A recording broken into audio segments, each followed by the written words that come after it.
Okay, so if you guys have been following this channel for a while, you'll remember that there was some Frontosa here at One Fish, Two Fish in Dartmouth, Nova Scotia, my local fish store. It is the Black Widow Frontosa. And when I saw them for the first time, you guys were like, oh, Joey, you gotta get them, you gotta get them. But they've been here for about a year, and it's probably because they're expensive. They're obviously not cheap, but man, are they ever cool. Now, there is 6 of them here, and I have 7 at home, but my 7 are like these guys here, the more classic Frontosa. Every time I come here, I look at them. Every time I see them, I want them. Today's the last time that's going to happen. We're getting them. Now, one of those 180s is going to turn into a Lake Tanganyika community. We're not only doing Frontosa, but we're adding in some shell dwellers, not all of them, some of them, and then we'll get something else, and that's where you guys will have to come into play, is what do you recommend for a Lake Tanganyika community aquarium with Frontosa as well as African shell dwellers? And if, for those that think that the shell dwellers will just get eaten, we've already done this in a 120. It didn't happen, and so long as I provide the proper environment, they're going to be fine. Now, another fish that I'm thinking about getting, and some of you guys would be like, no, Joey, don't do it, is the common convict cichlid, a Central American cichlid, and I'm thinking about putting them in the 40 gallon. Right here, we already have a pair. I love convict cichlids, but because they're so cheap and so readily available, I think they're just slept on so much, but you'll notice right away why I like them. They're black and white for the most part, just like my rays. I'm colorblind, so I don't see the colors like you do. I don't see like black and white like a dog, but I just really, these are black and white are my favorite colors. And look, they're already protecting some fry. That's the female. I just think they're absolutely gorgeous. I think they're so subtle and so simple, contrasting. They breed readily. They're just a fun fish to have. So what do you guys think? If you guys think I should get these guys, and I really like them, I'd probably put them in a 40. Let me know in the comment section below. I really like these guys too. This is like a breeding group. Oh, that one's holding. See how it's like cheeks and everything are kind of puffed out? And underneath of it? Yeah, look at her. It looks like he's got a big mouth of food. He's got a mouthful of eggs and babies. Gorgeous. Yeah. Like I said, this is a breeding group for sure. Confirmed. So active, so colorful, so interesting. Just a fascinating group of fish.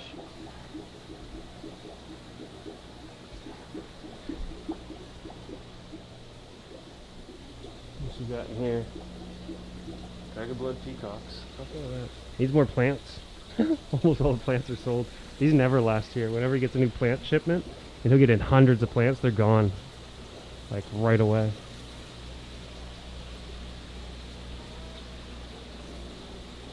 Yeah, I keep gravitating to those two over there. And look, they're only $9. Cheap. Downside is when you get them, it's tough to have anything with them. However, in a long enough tank, I think this is a 33 or 55. They'll just push everybody to the other end. Look, the male's going after them now. Keeping everybody in line. These guys would do fantastic in a 40 gallon. I think I want to do it. And look at them babies. Even the mom's protecting them. Just awesome. I mean, you can sit here and watch this all day long. Beautiful. I love it. And you see the little babies, little miniatures of their parents. More of them. They're just so cute.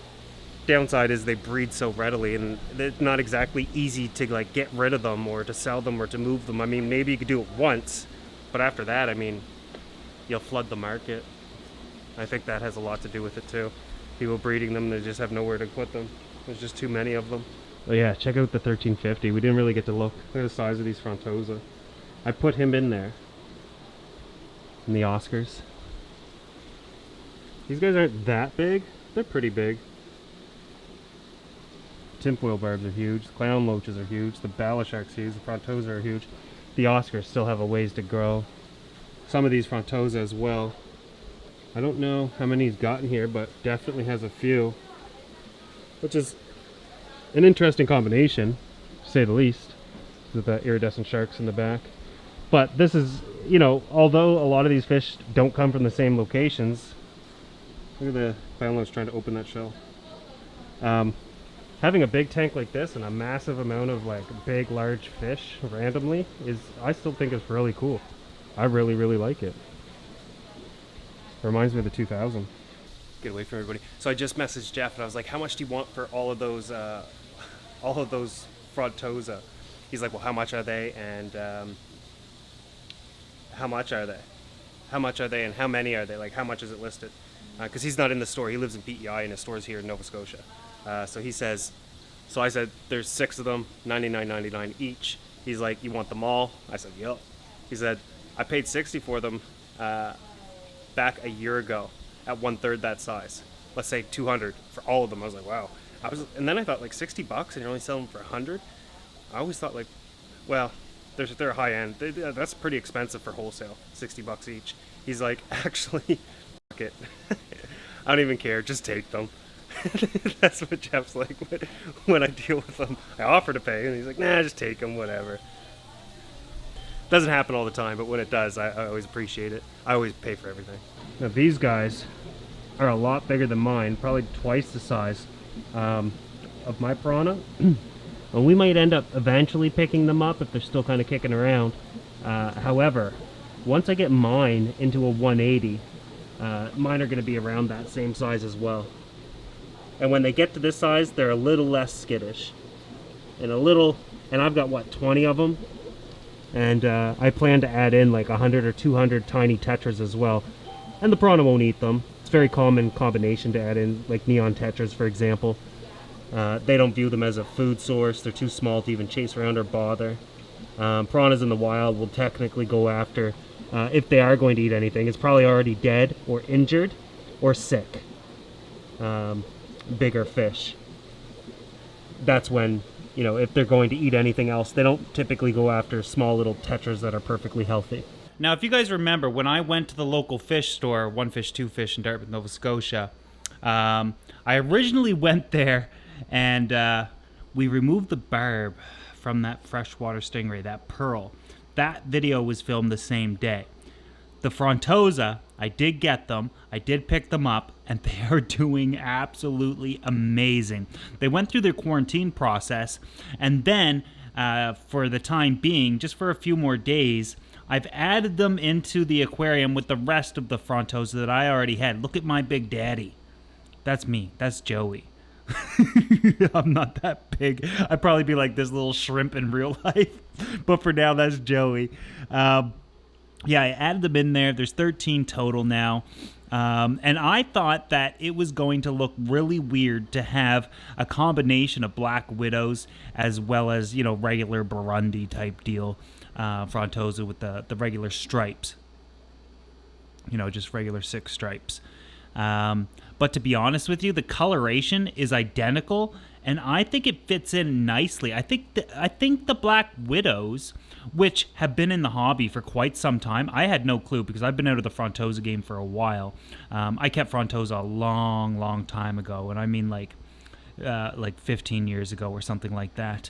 But anyways, everybody in here is doing just amazing. Everybody's getting along. Joey is the big dominant male. Mind you, they all get the same amount of food. Everybody's fed at the same time, but that male is just growing so much faster. I do believe that there's at least 3 males in here, which isn't ideal. However, the males do seem to be other Burundis. So I'm happy with that. It doesn't look like any of the black widows are male, and that's great because if they end up breeding, which they will, I think that we'll get, you know, some, I don't know the genes or the genetics or how the black widow came to be, but obviously they're selectively bred. But who knows what the fry will look like, but it'd be absolutely fascinating. Bottom line is everybody's doing absolutely fantastic. They're gorgeous.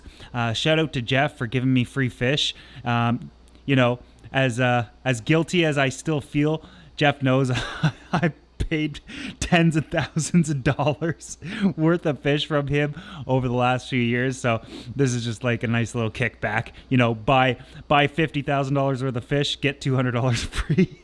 What a deal, Jeff. I know he's watching and laughing his butt off too. But yeah, these guys are going to look absolutely phenomenal in their aquarium. Mind you, their aquarium is already scaped, and I went ahead and I mimicked what a Lake Tanganyikan wild aquarium would kind of look like with almost the identical rocks and sand. I mean, I guess I kind of screwed it up and it doesn't look exactly how it needs to, but in my opinion, it's really close, and it's absolutely fascinating. Now, here's the fun part. We're going to have all of these Frontosa, 13 of them, and then we still have to consider the shell dwellers. It looks foggy. It's not. It's just bacteria and detritus growing on the glass. I haven't messed with it. These guys are doing whatever they want in the tank. We're taking half of this colony. And if I stand back like this, you don't really see many fish, but we have a lot of African shell dwellers, and they've maxed out for this tank. I mean, it's going to be fascinating to see. So what I'm going to do is I'm going to take half the colony of here and half the shells and put them in with the Frontosas and the 180. Mind you, we've already did this before in a 120, but what I want to do is compare the prosperity between the two colonies. Do they do better in a tank with literal natural predators, or do they do better in a 40-gallon all by themselves? How do they act? Do their habits change? Do they breed more? Do they eat more aggressively? How do they perform in the aquariums? This is what gets me going with the aquarium hobby, and I can't wait to run those types of comparisons, and I know you guys can't as well. So if you're excited to see this and see the new scape that I've just recently set up, and gonna move the I'm probably gonna move the shell dwellers over first so they can be established, and then the Frontosa.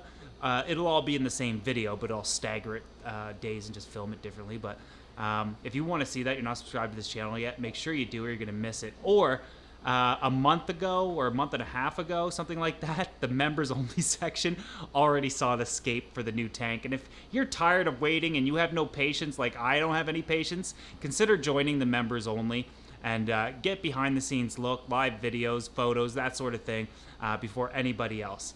Anyways, guys, hope you enjoyed today's video, and I will see you in the next one.